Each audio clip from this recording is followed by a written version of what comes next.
Grant Cardone actually said this on a podcast. Let's say there's 2.5 to 5 million housing we're short. He said there's more like 40 million houses we're short. I was like, that doesn't make any sense. He said, because there is so much old, dilapidated real estate houses, 1 to 4 units in this property. A lot of people don't want to buy them and deal with it. So for flippers, huge opportunity. But what he said is, if you're buying real estate, location's key. People want a new house. So if you're buying and you fix something up and you sell it, and that is a game, you're a flipper, you're a homeowner, and you're willing to do that a few times, you probably can make a lot of money. People want to buy a great house in a great location, and that's never going to change. So there's a lot of dilapidated houses that people don't want to touch, don't want to deal with, because they don't have enough money to buy it, fix it up, or that's not their game. So think about it.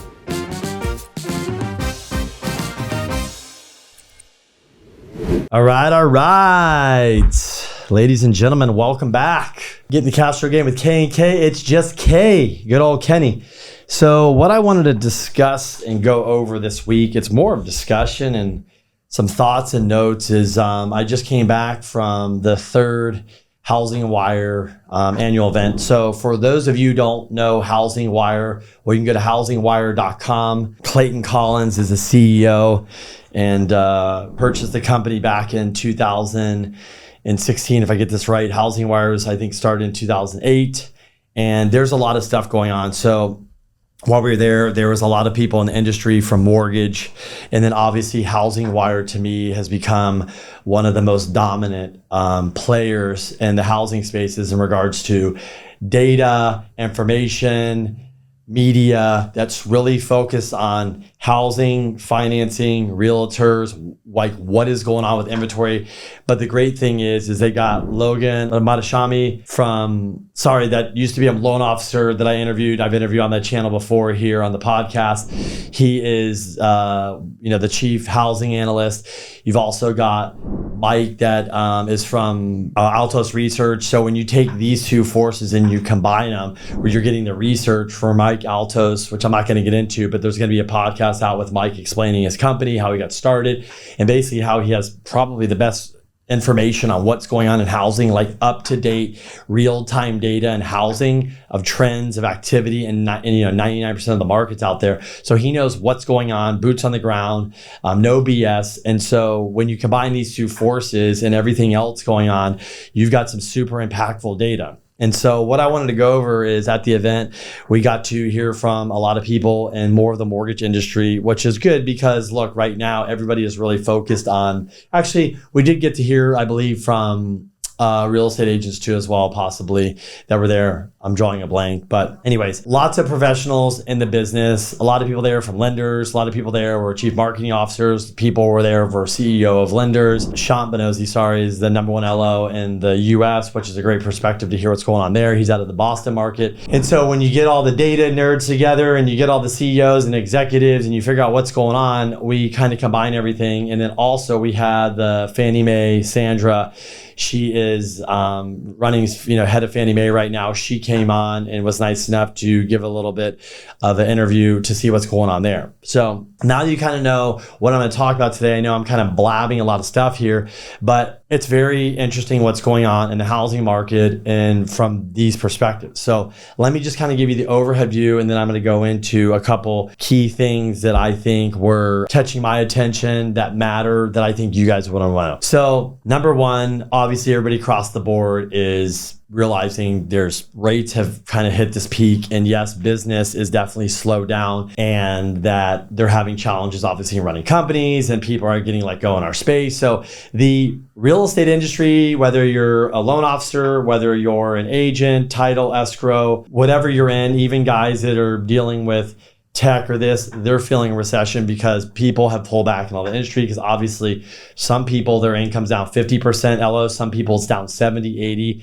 I mean, it's bad out there. You could have been a refi shop or a refi guy and your business is down 80+%, no joke. So you are really feeling the pain. So anything you're going to get rid of or cut, you're just going to start cutting. So we are feeling it in the market because there's just not enough transactions. When you basically cut refis down to 85% are gone, that business is gone. We're all fighting for the purchase business.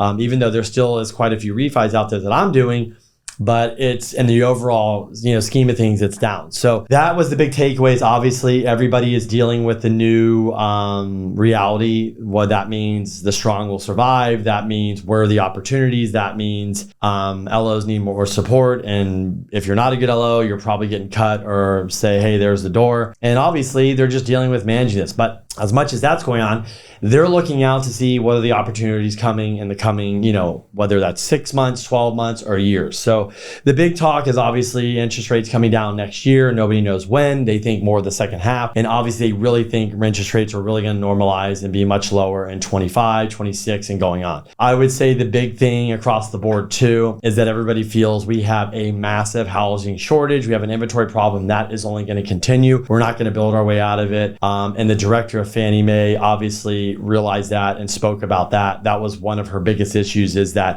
it was not having enough housing and inventory is a problem. So we will get back to her in a few minutes. So that was the consensus overall. I will say definitely they are expecting when rates come down, a lot of people to refi, a lot of people that maybe need to move up housing are going to move. And then a lot of people and buyers come into the market and flood the market. They think the buyer that's going to be coming into the market is more of the first-time home buyer, the millennial, or the move-up buyer.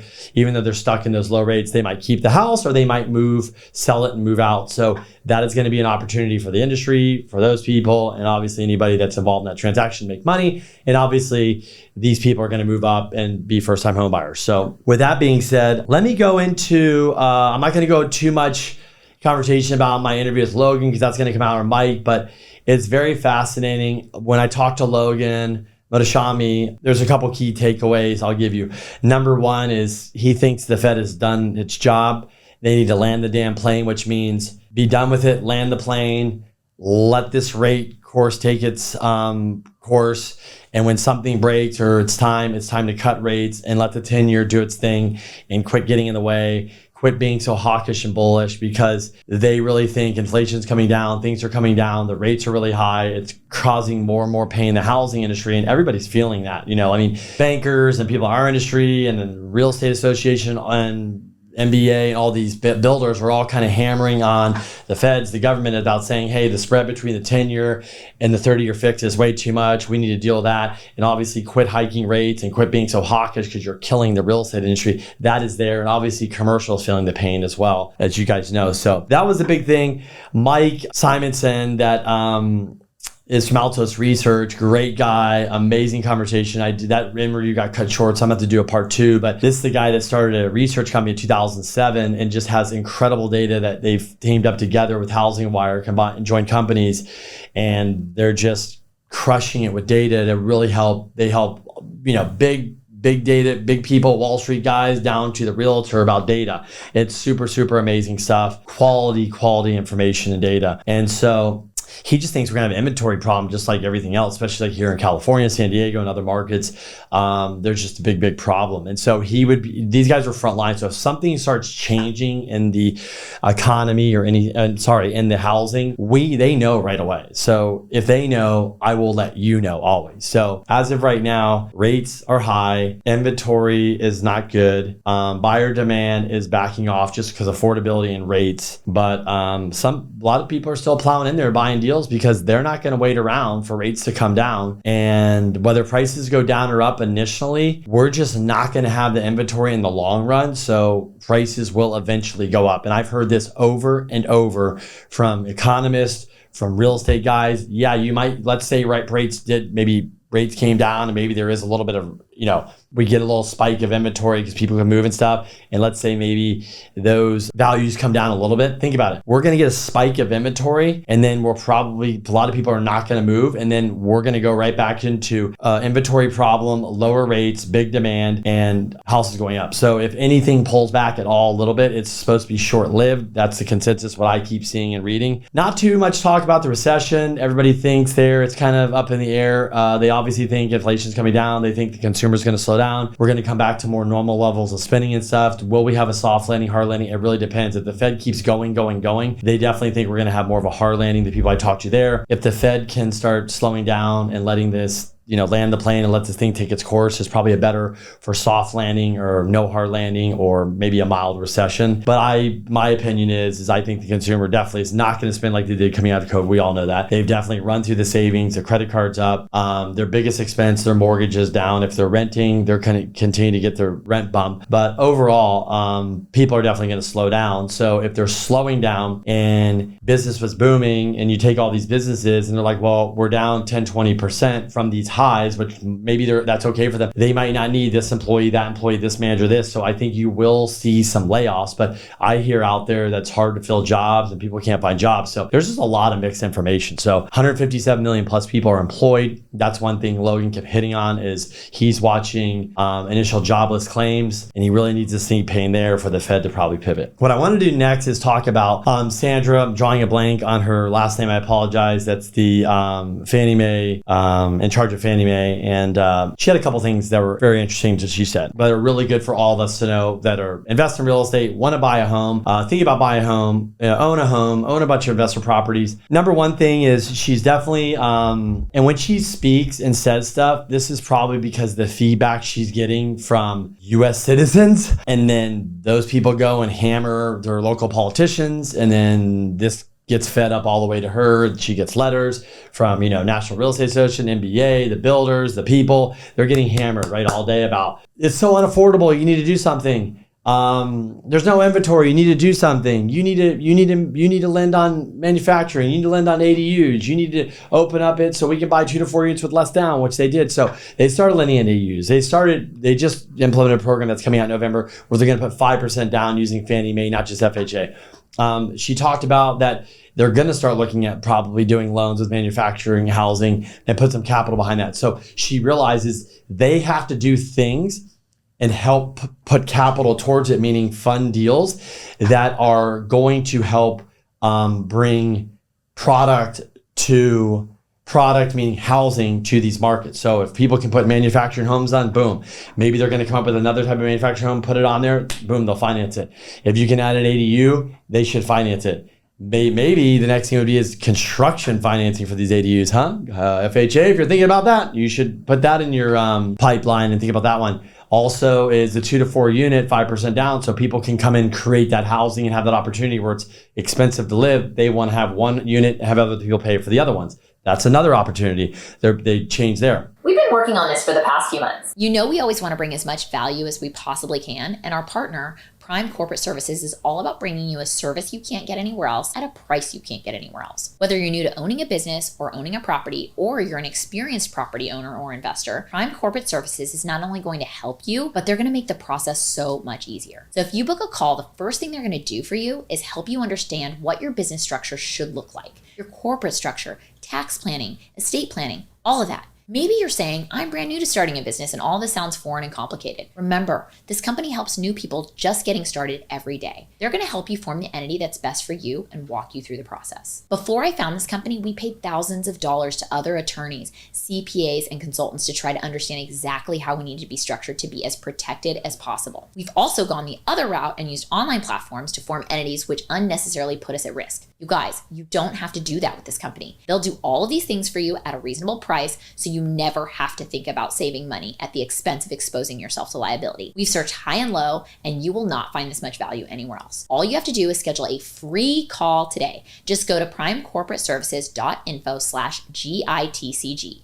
Once again, that's primecorporateservices.info/GITCG. We'll also leave the info for you in the show notes. But what she did say, a couple interesting things, is she's well aware that there's an inventory problem and they think there's going to continue being an inventory problem. They don't know how to solve the problem that fast because you can't build your way out of it, and it's tough out there. So our population has grown since 2008, the crash, and then we did not build for about 5 years, and then we started building. But when you don't build for 5 years, we're short on houses on the low end 2.5 million, on the high end 5 million. So somewhere in there, this is where this whole impact hits. So she definitely recognizes that is a huge problem. But one thing she did say, which I agree with, and there's this stigma out there that she says the average person, we're talking about an average person that makes an average income. And she said, let's say they're buying a $300,000 home and they have to put 20% down. That's $60,000. Then there's closing costs. Then there's moving costs.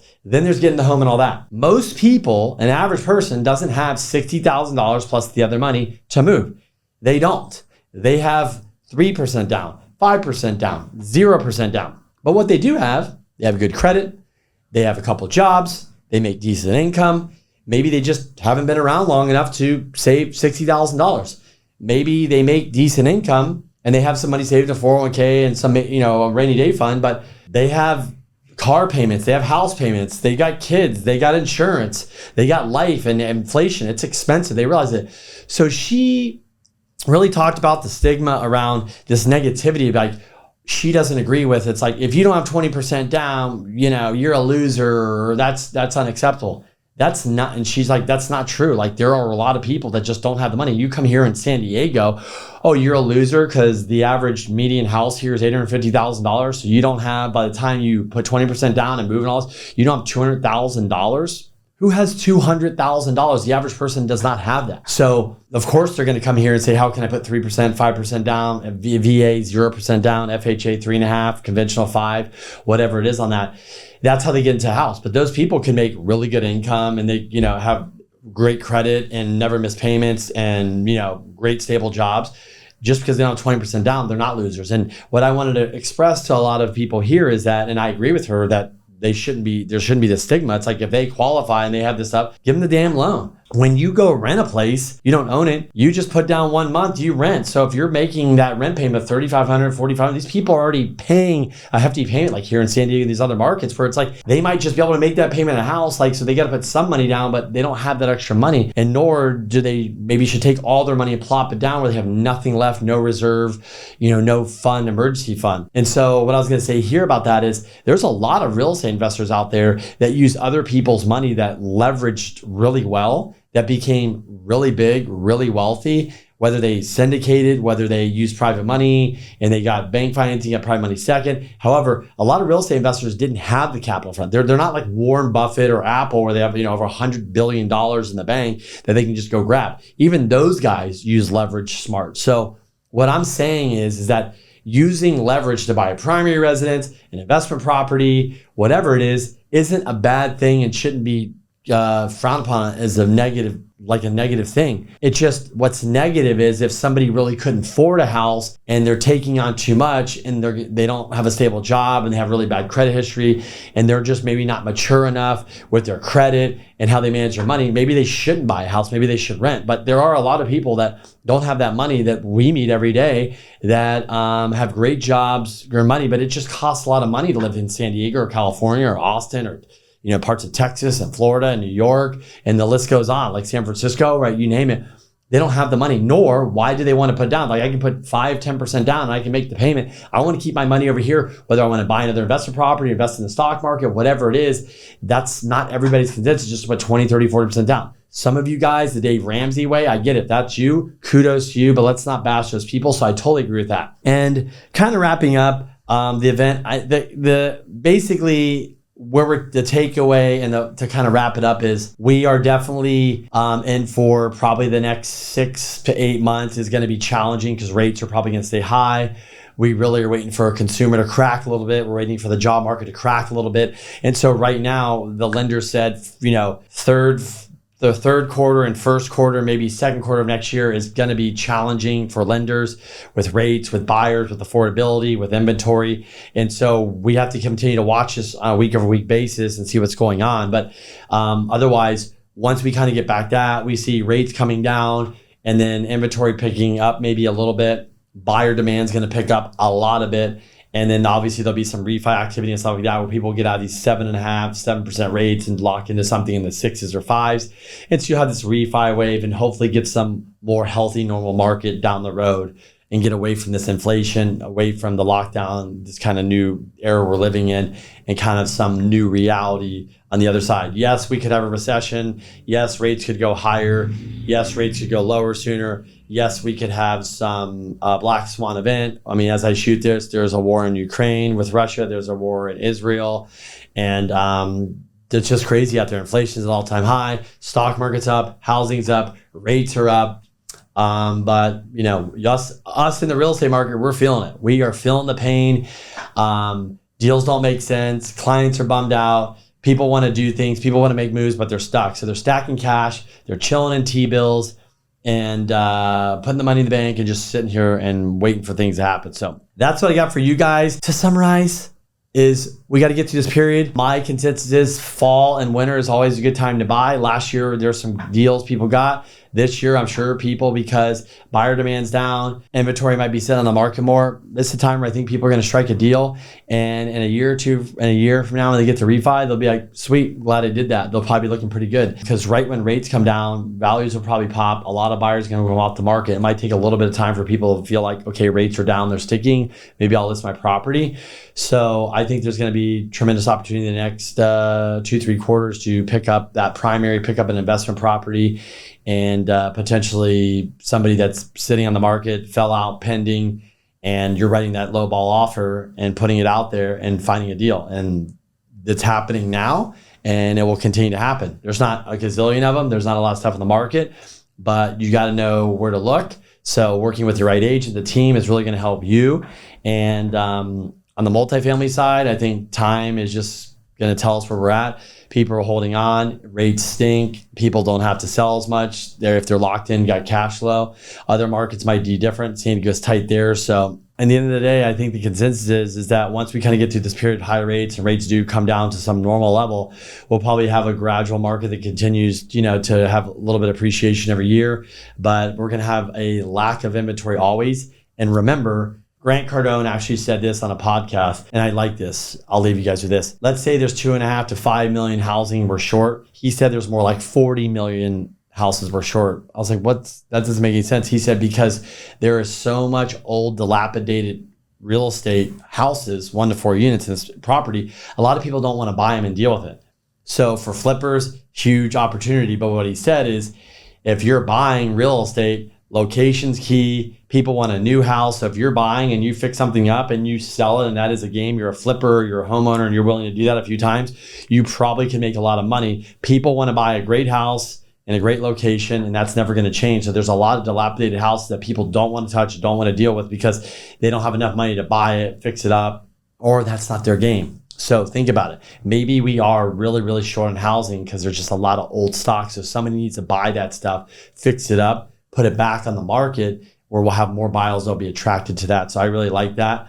But otherwise, guys, thanks for watching. Hope this finds you well. I would love you guys to write a review, like, comment, share, all that good stuff. Until next time, my name's Kenny Simpson, and I'm out. If you're already a real estate investor, you know that aside from cash flow, you also get huge tax benefits by investing in real estate. But are you taking full advantage of all the potential tax benefits? We've been working with Tim Looney at CSSI for a few years now, and he's saved us and our clients hundreds of thousands, if not millions of dollars in taxes doing cost segregation studies on their properties. Let me give you a few examples. We bought a property in 2019. If we had just used straight line depreciation, we would have saved about $18,750 in taxes. But because we did a cost seg, we saved $258,000. That's $239,350 more than standard straight line depreciation in the first year. The other great thing is, if you're classified as a real estate professional, you can apply this to other sources of income like W-2 or 1099 income, and you can also roll over any unused depreciation to future years. If you've owned your properties for a few years already,